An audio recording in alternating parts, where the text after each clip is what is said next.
Hello guys, in this video I'm going to show you how you can delete items from your cart in the Emag app. But first I just want to mention, please don't forget to subscribe to my channel, because at 10,000 subscribers I'm going to show you my whole YouTube revenue statistics and growth strategy, how to make money online. So let's jump into it. Open the Emag app and here we are in my cart. But if it opens to the main page, you go by tapping on the middle in the menu bar on the bottom. Here it is. I have two items in my cart, two t-shirts.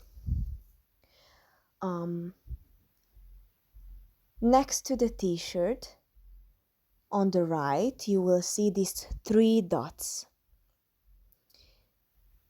in the corner. If you tap on it, your first option will be to delete it. Tap on delete. You go like this on the right side in the corner next to the t-shirts brand. Tap on these three dots, delete, and my cart is empty. That's pretty much for this video. I hope it was helpful for you. If it was, please consider subscribing and see you in the next one.